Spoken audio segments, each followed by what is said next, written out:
How's this for a sad phrase? We had hoped. I think you'd have to look quite a long way to find a more depressing phrase than that. We had hoped. We had hoped that it would be sunny. We had hoped that we'd have a great holiday. We had hoped that we were going to stay married. We had hoped that we were going to succeed and our business venture failed. We had hoped.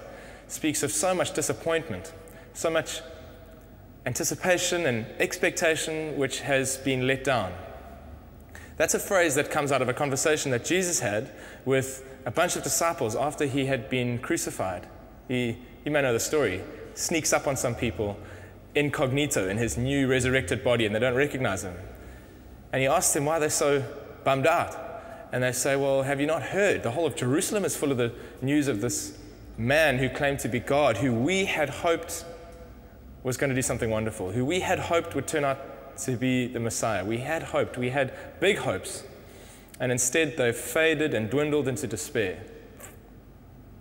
And the church was born out of the amazing news that what we had hoped, although at first it looked like we'd hoped incorrectly, turned out to be true. That's what the church got born out of, this incredible, glorious news, that Jesus was who he says he is, that he still is who he said he was, that this good news is eternal, and that the hopes and dreams, and maybe it could be possibly incredibly true, turns out that it is. I want to tell you about a few stories that we can see in buildings around Durban where a similar thing has happened, where there's a had hoped, where there's a glory that's faded. That's another biblical concept. That glory that increases is wonderful. That hopes that turn out to be true are awesome. But that glory that fades is depressing. That hope that turns out to be in vain is miserable. Moses had a fading glory, it says in the Old Testament, that he had this face that was shining because he'd met with God, and then that glory faded. And that was so bleak for him, that was so disappointing for him, he had to veil it. He just couldn't bear for people to look at his face and go, oh wow, see, he's a little less glorious than he was yesterday. To have publicly his fading glory on display was just too much for him. He had to veil it. But the church, because we had hoped in something that actually is hopeful, we're called to have a glory that increases. And there are a few buildings around Durban where the glory has faded, where the hope now is just a hope that they had. And I want to show you one place. You may have seen it as you're heading up the N3 and you pass through this incredibly beautiful valley. We go mountain biking there. We call it Giba Gorge. And there are cliffs and there are green trees and carpets of forest down these steep slopes, and this glorious big bridge goes over that chasm. So it's quite an incredible place to start with. And then you look up to your left, and if you've spotted it, you'll know what I'm talking about. There's a little white lookout tower, I guess. It looks like a little turret up on the ridge. And if you've ever had the inclination to drive up the dodgy 4x4 road, which for some of us is actually a treat, when you get up there, you find this haunted, miserable, faded little turret, house, shack. And you may find it a little bit spooky. It's all abandoned and the wind whistles through the cracks in the glassless windows, the doors chained up. There's a sad-looking staircase that kind of leads to nowhere up the one side.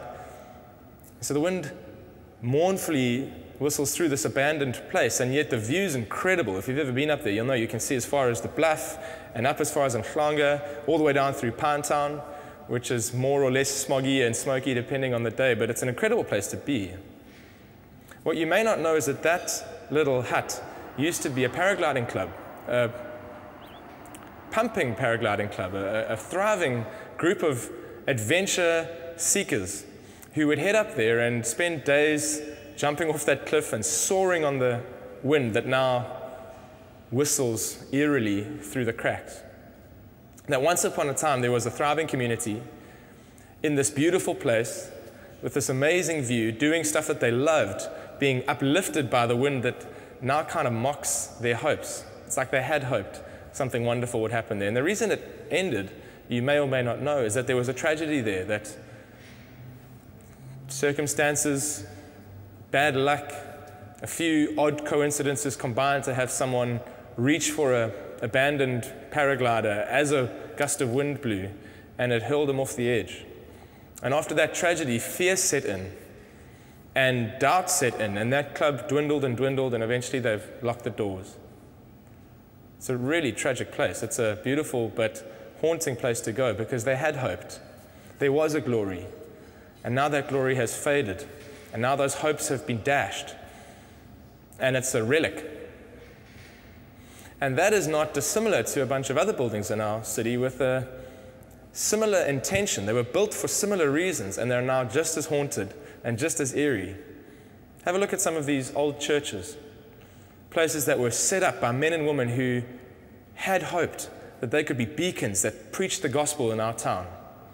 Places where communities could come together and soar on wings like eagles, like those paragliders, in an even more real sense, be lifted by the Spirit of God as He transformed their lives, turned them into a community that were one with Him and one with each other, and passionate about seeing other people come to faith. And whatever hopes they had had to start with, for some reason, for some circumstances, for some combination of bad luck and odd timing, for whatever reason, those communities aren't there any longer. The glory has faded. The hopes have been dashed. And you see once proud churches now rusting away or literally eaten up by the buildings either side and full of hagglers and hawkers and merchants. Buildings that were designed for a glorious purpose have now faded into ignoble purposes, arbitrary purposes, or no purpose at all. We don't have a building yet. We're just a group of people who are a little homeless at the moment. We're quite chuffed about the fact that we've pulled off 3 years worth of church in country club, and we have renovated it, and we love it there. We all do. But we're also longing for a building.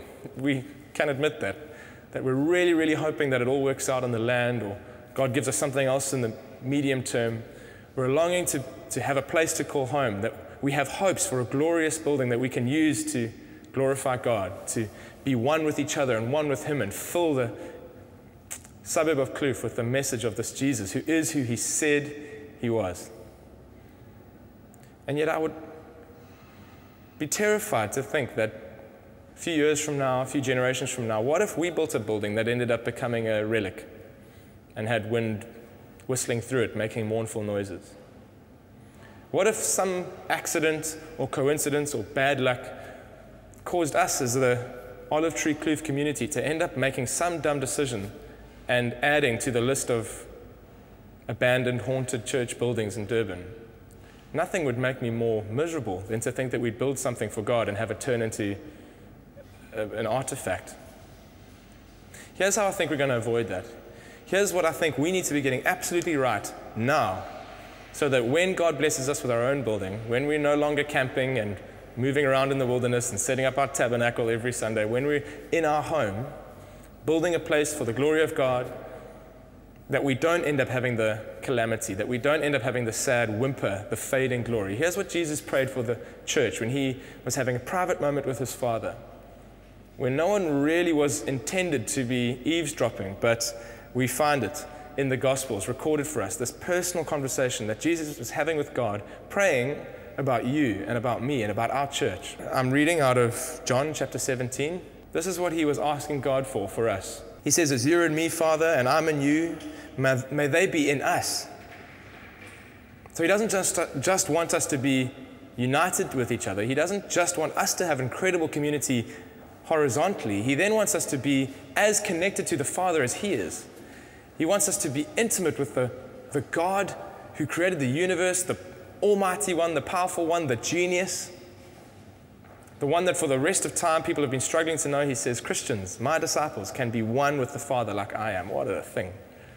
Connected to each other, growing in oneness with the Father. And He doesn't end there. He then says, all of this is so that they'll believe you sent me, that they'll believe in you, that they'll come to know you. And He finishes with this cool line. He says, I've given them the same glory you gave me. Here's what Jesus is saying. I pray that the church is going to be connected to each other. We call that love people in our vision statement.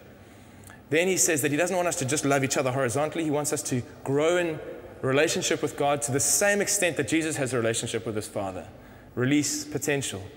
Become the creature you were designed to be, connected and made alive by God himself. That's the second half of our vision statement.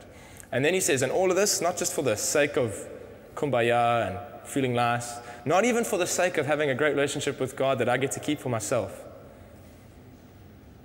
He says so that the rest of the world can be involved in that, so that the message can go out, so that other people will believe in you. Jesus is desperate that all of this is for the sake of the mission, that all of this is for the sake of bringing the kingdom of God to KLOOF. You know, Paul gets so fired up about this, he goes as far as to say, I actually wouldn't mind being cut off. I mean, as terrible as this would be. I wouldn't mind losing my own salvation if it meant more people could be saved. Paul understood that your salvation, my salvation, our incredible privilege of being in relationship with God and his church, if that's not for the sake of seeing other people come into those same relationships, it's wasted on us. My salvation's literally wasted on me if I'm not aiming to include other people in it, if I'm not extending that love to the community around me, if I'm not seeing the kingdom come.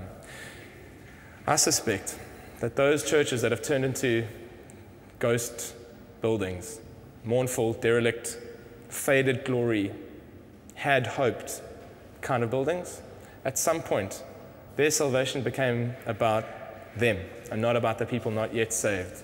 That their community became about that community only, not about impacting the broader community. That's the third part of our vision statement. That yeah, we'd love each other. And yeah, we'd have our potential released as we grow into oneness with the Father. But ultimately, it's so that the kingdom can come, so that the community can be impacted, so that more people can come to know this incredible Father, this amazing God who has chosen us.